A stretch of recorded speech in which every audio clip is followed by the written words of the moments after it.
అరే చింటూ, మన mini మేకర్స్ని subscribe చేసుకోమని చెప్పురా. మినీ మేకర్స్ని సబ్స్క్రైబ్ చేసుకోండి.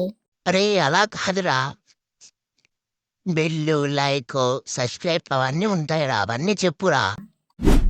ఇది నువ్వు ముందు చెప్పాలి కదా.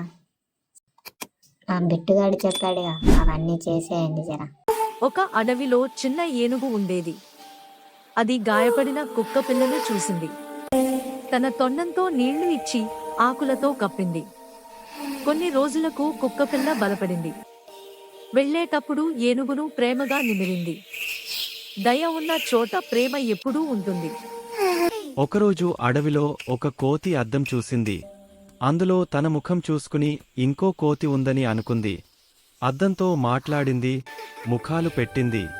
అద్దం కూడా అలాగే చేసింది. కోతి కోపంగా అద్దాన్ని నేలకేసి కొట్టింది.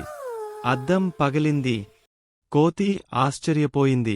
రాములు ఒక చిన్న గ్రామంలో ఉంటాడు.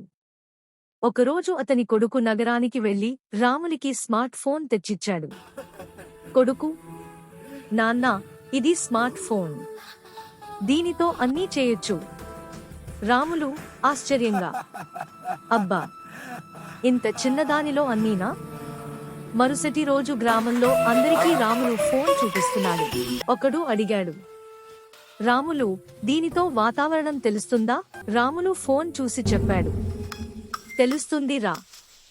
నిన్న రాత్రి ఛార్జ్ పెట్టలేదు, కాబట్టి ఈరోజు వర్షం పడదు. అందరూ నవ్వారు. అప్పుడే ఫోన్ మోగింది.